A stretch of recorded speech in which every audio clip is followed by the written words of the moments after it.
Hey, barka da warhaka. Yau zan yi bayani ne akan labarin wani jirgin ruwa wanda ya faru a gaske, mai cike da kasaita, girma da kuma tarin alfahari, wanda maginan shi suke malakabi da unsinkable, wato suna masu cewa ko ubangiji ba zai iya nutsar da shi ba, mai suna MRS Titanic. Sai ku shirya dangane wa idonku kuma ku shaida yadda jirgin ya kife bayan gamuwa da kankarar teku da yayi, wanda ya janyo nutsewar jirgin cikin 'yan awanni, ya kashe mutane kimanin 1,500 cikin tsakiyar duhun dare akan tsakiyar babbar teku ta duniya, inda suka yi ta ihun neman taimako amma ina. Kafin mu shiga cikin labarin, idan kai ko ke sabon zuwa ne, ina mai gabatar muku da wannan tasha mai suna Labaran Al'ajabi, wacce ta mai da hankali akan manyan labaran da suka faru a duniya, musamman wanda suka faru a gaske. A yi subscribe sannan a danna alamar ƙararrawa domin samun sabbin ƙayatattun labaranmu masu ban mamaki da al'ajabi idan mun ɗora. Kuma kar a manta a yi mana like. Mun gode.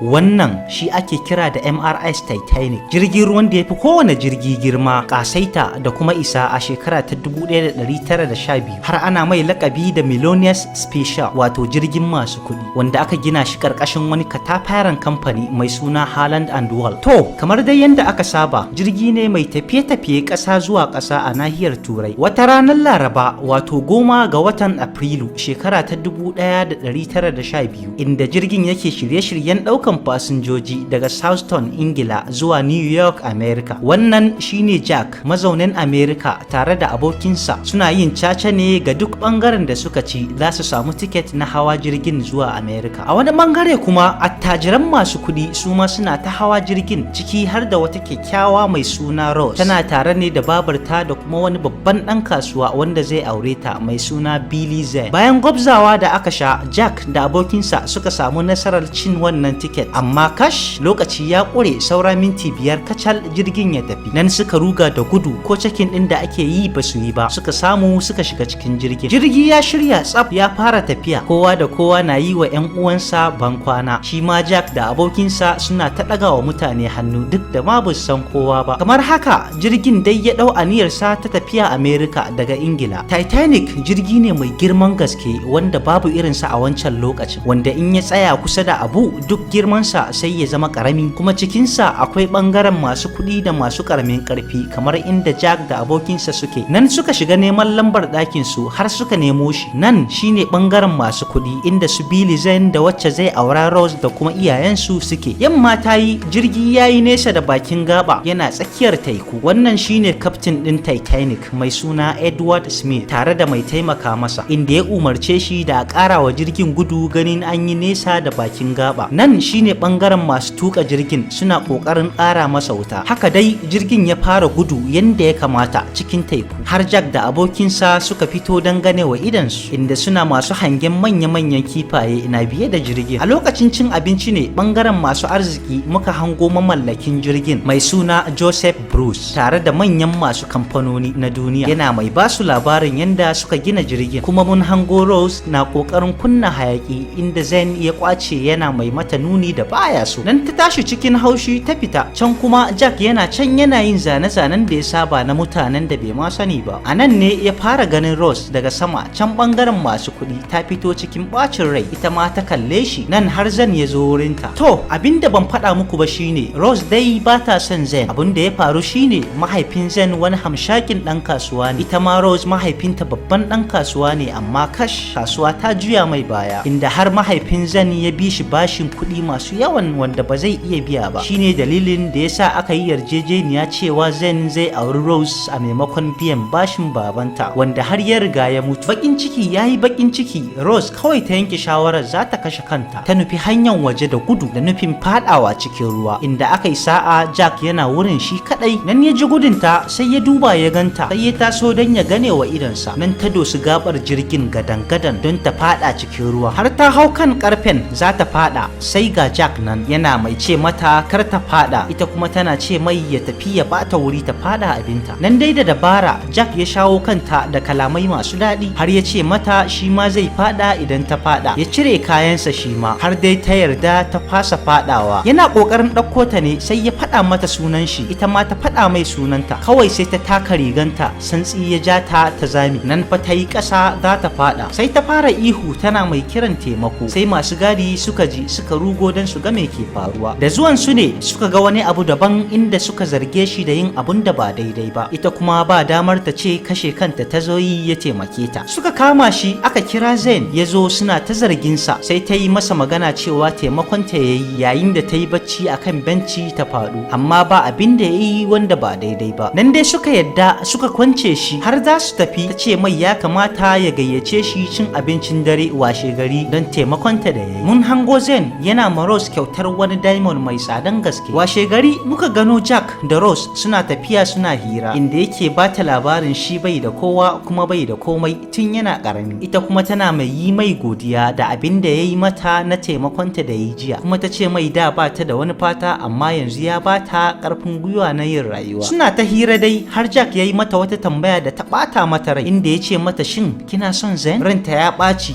dan me zai mata wannan tambaya daga haduwa, har ta ce mai za ta tafi, har ta tafi ta dawo ta ce shine ya kamata ya tafi tun da nan bangaren ta ne ba nashi ba. Ta amshi littafin da ke hannun shi ta bude ta gani, bayan ta bude ta gani ta yi mamaki ta ce au ashe kai mai zane-zane ne. Ta yaba da zane-zanen shi sosai kuma ta ce ita ma tana so ya zana ta wataran. Lokacin cin abincin dare ya kusa, masu kuɗi da kaftin ana ta hirar kuɗi, nan dai suna ta abin su har su mahaifiyarta suka zo suka iske su a wajen. Duk da dai fuskar mahaifiyarta ta nuna rashin daɗi, Rose dai ta gabatar da Jack a gare su kuma ta ce musu Zen ma ya gayyace shi cin abincin dare yau. Bayan sun ɗan yi gajeriyar hira ne suka tafi shirin cin abinci, sai ɗayan matan ta tsaya ta ce idan ba damuwa za ta ba shi kayan ɗanta ya sa domin zai haɗu da manyan masu kuɗi wurin cin abinci yau. Nan suka tafi ta shirya shi ya je suka haɗu da Rose da sauran mutane don zuwa cin abinci. A wurin cin abincin ne suka yi hira da manyan mutane suka gama, zai tafi ne ya ba ta takarda ya ce su haɗu bayan fitar shi. Bayan sun haɗu ne nan ya ja ta can ɓangaren talakawa suka yi ta rawa suna wasa. Nan mai gadin Zen ya zo yana neman ta, kawai ya ganta tare da Jack suna ta rawa. Aikam ya koma ya faɗa ma Zen abin da ya faru. Can suka haɗu da Zen inda yake mata faɗa game da abin da ta yi. Aikam ta ce mai ita ya barta ta yi abin da take so. Hakan ne ya fusata shi har ya yi fatali da farantan gaban shi yana mata faɗa. Ta firgita sosai, sannan ta haɗu da babarta tana mai ce mata kar ta ƙara ganin ta da wannan yaron Jack. Ita ma ranta ya ɓaci sosai, tana mai tuna mata babanta ya mutu ya bar musu bashi mai yawa. Haɗin kanta shine mafita a yanzu. Lokacin coci ne suna addu'a inda Jack ya zo yana neman ta, kuma masu gadi suka hana shi shiga, har mai gadin nan ya fito ya ce mai daga yau an hana shi zuwa bangaren masu kuɗi. Hakan ne ya sa ya koma ya saci rigar masu kuɗi ya ɓidda shiga ya shige wurin karo na. Nan ya samu suka haɗu inda take ce mai ya daina zuwa wurinta saboda an sa mata rana da Zen. Nan yake ce mata me yasa za ta bari ta auri wanda ba ta so, kuma ya ce mata kar ta yarda. Bayan rabuwarsu ne ta yi zurfin tunani da abin da Jack ya faɗa mata. Da yamma kuwa ta fito inda Jack yake shi kadai yana ta tunani, tana mai ce masa ta canza shawara ya yi haƙuri. Za ta ƙara magana ne ya ce mata shiru ya rufe bakin, ya kamo hannunta inda ya ɗora ta saman ƙarfe, ya buɗe hannunta, farin ciki ya kama ta, tana mai ce mai ji take kamar tana tashi sama. Haka dai suka yi bayan wani ɗan lokaci. Mun gano ta ita da Jack inda yake ƙoƙarin zana ta kamar yadda ta gani a wancan hotuna. Nan ta kwanta ya zana ta tsaf. Zen kuma yana can yana neman ta da wannan mai gadin nashi, kuma har ya umarce shi da ya nemo mai ita. Can wani bangare kuma kaftin da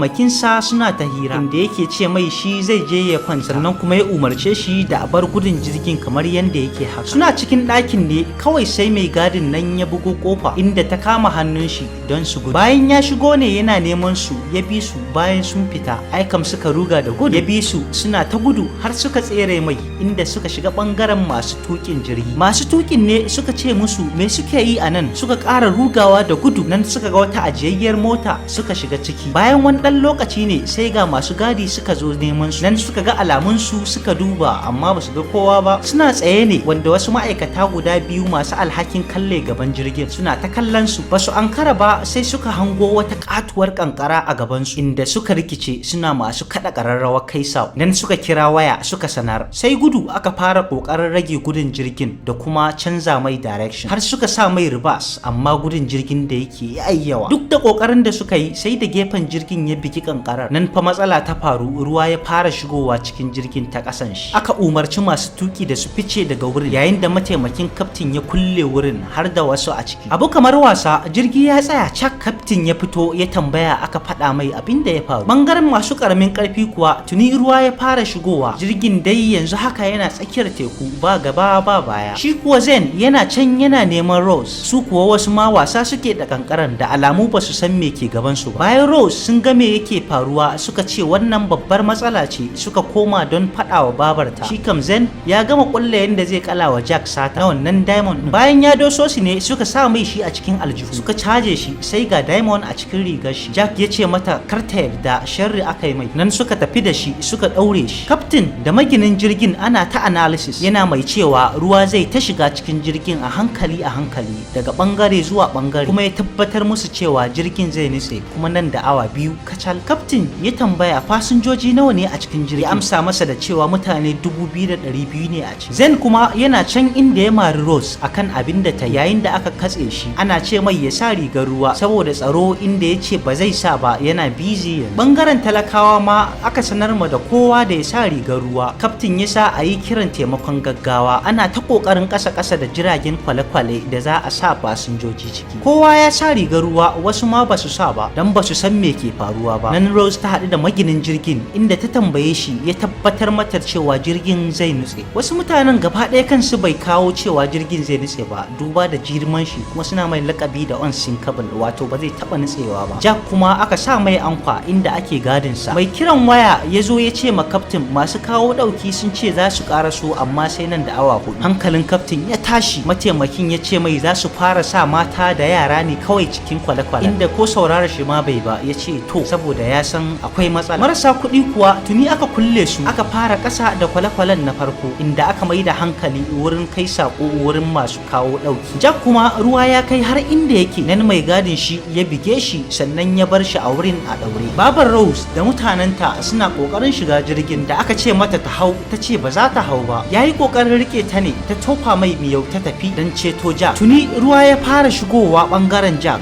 inda yake ta ihun neman taimako. Ita kuma ta shiga neman ɗakin da aka kulle shi, har ta haɗu da shugaban jirgin, yana ce mata ta koma, ta ce kawai ya faɗa mata inda aka kulle Jack. Bayan ya faɗa mata ne ta doshi wurin gadan-gadan. Bayan duba na wani ɗan lokaci har ta shiga inda ruwan ya cika sosai. Nan ba fargaba ta shiga neman lambar ɗakin da aka faɗa mata, tana mai kiran shi. Aikam ya ji ta ya amsa, har ta samu ɗakin ta shiga, tana mai ba shi haƙuri. Ya ce mata ba lokaci ta nemi mukullin da aka kulle. Bayan ta duba ne bata gan shi ba, ya ce mata ta je ta nemi taimako a waje. Ta fita ne ta ga ruwa ya fara cika, kuma bata ga kowa ba sai wani mutumi a firgice. Tana tambayar shi ya wuce ko sauraron ta bai yi ba. Ga wuta tana ɗaukewa, sai ga wannan yana ta janta kuma ya ki saurarar ta, har ta mai naushi kam sai ya sake ta. Kawai ta ga wani gatari ta ɗauka ta tafi, kuma ruwa duk ya cika wurin, amma a haka ta shiga ciki duk da sanyin shi har ta karasa ɗakin. Nan Jack ya ce mata ta fara gwadawa kafin ta yi. Aikam cikin sa'a ta doki ankwar sai ta katse. Bayan sun fito ne ruwa tuni ya toshe hanyar, yayin da jirgin ya fara nutsewa. Haka dai suna ta harba wutar neman taimako. Mata da yara kawai aka ɗora a cikin kwale-kwalen, yayin da Zen kuma yake ta neman Rose. Tuni an saki kwale-kwale da dama, bangaren talakawa kam an kulle su sai rikici ake. A yayin da Jack da Rose suka iske abokin shi suna ta fama. Nan Jack ran shi ya ɓaci, ya ce musu su buɗe. Suka ki buɗewa, aikam suka sami kujera suka ture kofar. Hankalin mutane ya fara tashi, yayin da kowa yake son hawa jirgin na kwale-kwale. Wasu suna ta kokarin shiga kwale-kwalen ta ƙarfi, inda har aka fara harba bindiga. Jack suka isa wurin inda masu kiɗa suna ta yi, wai da nufin kwantarwa da mutane hankali. Zen ya bada cin hanci don a sa shi a kwale-kwale. Mai gadin sa ya ce mai ya je ya shiga, amma ya ce ina sai ya nemo Rose. Nan ya tafi a fusace, da zuwa ya ganta tare da Jack suna ta jayayyar cewa ba za ta tafi ba in dai ba tare da shi ba. Nan Zen ya ce mata ta shiga jirgin, har ya bata rigar hannunsa. Nan suka shawo kanta ta hau kwale-kwalen, bayan Zen ya ce mata shi da Jack za su hau wanda ya tanadar musu. Nan ta shiga suna bankwana, tana kallon Jack,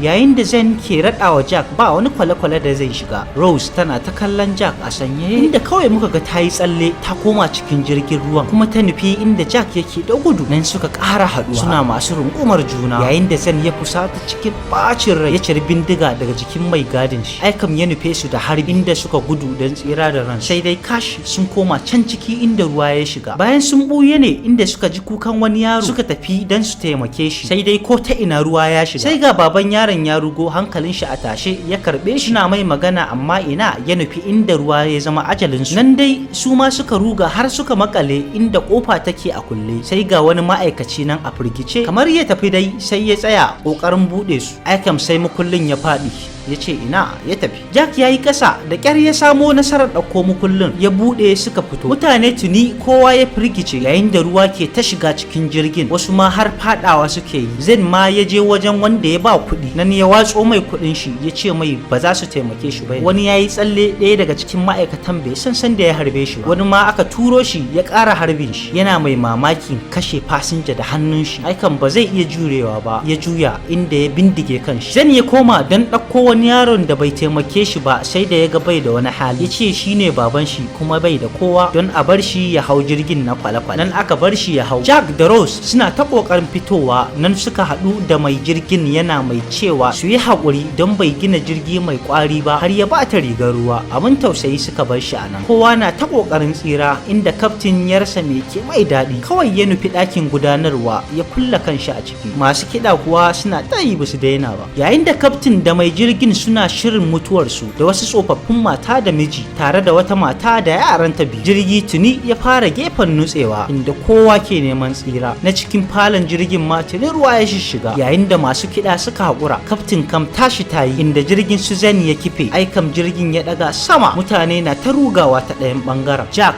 da Rose suna ta ƙoƙarin tsira. Mutanen ciki kam lokaci su ma yayi. Abokin Jack kam wannan maginanci ajalin shi inda mutane suka yi tsamo-tsamo cikin tsakiyar teku, ruwa ya cika ko'ina. Kasan jirgin ya ɗaga inda ake ganin fankar shi. Wasu kan ma sai faɗawa suke suna mutuwa inda Jack ya ja Rose suka hau can saman gefen jirgin yayin da suke jiran jirgin ya nutse. Tana ce mai tana son shi. Tuni aka fara kirga gawarwakin mutane tun kafin ma ya gama nutsewa. Bayan ya yi sama ne sosai inda rabin jirgin yana ruwa, mutanen kwale-kwale kam a gaban idansu komai yake faruwa. Nan wutar jirgin ta ɗauke gaba ɗaya kawai sai ya fara rabewa gida biyu saboda nauyi. Aikam rabin ya dawo, ɗayan rabin kuwa ya ja ragowar jirgin don ya nutse. Su Jack kuwa suka zama cikin shiri yayin da jirgin ya kalli sama don shigewa cikin ruwa na teku mai girman da ba irin shi. Tuni ya fara nutsewa a hankali zuwa ƙasar ruwa. Kankace mai tuni jirgin yana ƙasa har aka daina ganin shi. Nan aka daina ganin shi ko kaɗan a saman ruwa. To fa ka duba girma irin na jirgin amma teku ta haɗiye shi. Mutane kam suna cikin firgici. Sai ga mutane masu rigunan ruwa a saman ruwa ciki har da su Rose da Jack. Nan Rose tana ta neman Jack inda ya ganta ya ce mata ta yi iyo don ta bi shi. Suka nufi wurin wani bangaren kofa da ke saman ruwa. Ba za ta ɗauke su biyu ba sai ya ɗora ta shi ya tsaya cikin ruwa. Ruwan yana da sanyin gaske kimanin matakin freezing wato kamar firiji. Bangaren masu kwale-kwale kuwa kai ya rabu biyu. Wasu na cewa a koma a taimaki mutane, wasu kuma na cewa a'a saboda idan sun koma mutane za su ɗane kan kwale-kwalen har ya kife kowa ya mutu. Haka dai suna ta jin ihun mutane ba inda za su yi. Wani karamin kaftin ya zo da shawarar cewa zai haɗe mutane cikin wani jirgin don ya koma taimako. Tuni wasu suka fara mutuwa, wurin ya fara zama tsit yayin da Jack yana mai cewa Rose kar ta yarda ta bari ta mutu kuma ta yi mai alkawari za ta jira taimako har yanzu. Cikin ban tausayi suna ta maganganu cewa ba za su mutu a nan ba kuma ba za su mutu yanzu ba har sai sun yi aure. Bayan wani ɗan lokaci wannan kaftin ya nufo ɗan taimako amma ina mutane kusan kowa ya mutu saboda tsabar sanyi. Yana ta faman ihu shin akwai wani wanda ya rage da rai, amma shiru kake ji. Suna nesa ne da su Jack inda Rose take ta raira wakar da ya taba yi mata lokacin da suka fara haduwa. Nan ta ga hasken fitila da sautin masu neman taimako sun doso. Cikin farin ciki ta fara kokarin tashin Jack cewa ga masu taimako sun zo. Ta kira shi amma ina shiru. Ta taba shi amma ina kawai ta fara kuka kuma ta saddakar za ta mutu kawai ita ma anan. Sai ta tuna alkawarin su da Jack cewa ba za ta mutu ba. Nan ta fara kiran su amma murya ta kaɗan take fita saboda sanyi. Nan ta saki Jack yayi ƙasar ruwa tana kuka, sai ta nufi wurin gawar wani mutumi wanda yake da usur a bakinsa. Nan ta fara hurawa, masu taimako kuwa suka ji kuma suka zo suka cece ta. Duk da su ma mutanen cikin kwale-kwalen sun tsira, amma dole haka suka tsaya neman taimako, suna masu jin matukar sanyi suna kuma jiran tsammani. Min gano Zen ya tsira, nan kuma Rose ce tana kwance. Sai da safiya ta yi sannan jirgin kawo ɗauki ya zo. Zen kuwa yana neman Rose shin ko ta tsira. Ta gan shi amma bata bari ya ganta ba. Da tana ba da labari ta ce daga nan bata ƙara ganin Zen ba. Yayin da ya aure ya gaji dukiyar da yake so, amma da tattalin arzikin duniya ya tabu na shekara 2009, Zen ya rasa komai kuma ya kashe kansa. Ta isa America amma ba Jack. Aka tambaye ta sunanta, ta ce sunanta Rose Jack. Ta ce Rose Jack Dawson, wato sunanta da sunan Jack. Wannan Rose ce ke bada labarin bayan shekaru masu yawa. Wannan shine cikakken labarin jirgin Titanic mai taba zuciya. Kuma a shekarar nan ne ta 2023 inda wani kamfani suka dauki aniyar kai mutane ziyara Titanic can kasar ruwa mai nisan gaske, wanda abin da ya faru labarin ya zagaye ko ina a duniya, da mutane masu kuɗi suka je ziyara na Titanic, wanda aka samu matsala, jirgin da ake kai ziyara ya fashe, aikuwa dukansu suka mutu, ciki har da mamallakin kamfanin. Kuma wanda suka mutu masu kuɗi ne sosai, kuma kowannensu sai da ya biya kusan dala 250,000. Sai ki ko ka tura wa abokanka da 'yan uwanka da ma duk wanda kake so. Wannan shine abin da ya faru da mutanen Titanic, masu ikirarin cewa jirgin ba zai taɓa nutsewa ba. Hey mutanen, da fatan kun ji daɗin wannan labarin. Idan kun ji daɗin shi sai ku danna mana like. Kar a manta a yi shiya da wanda kuke so. Kamar dai kullum ni ne naku labaran Alhaji. Ina matukar godiya da kallon wannan bidiyon da kuka yi, saboda shafe awanni, kwanaki da satuttuka da aka yi wurin yin shi. Na gode sosai, kuma ina fatan mu ƙara jamewa a bidiyo na gaba. Ga labarin wani yaro nan shi ma ya faru a gaske. To ya hannu da hannu mu haɗa a cikin bidiyon. Na gode, a huta lafiya.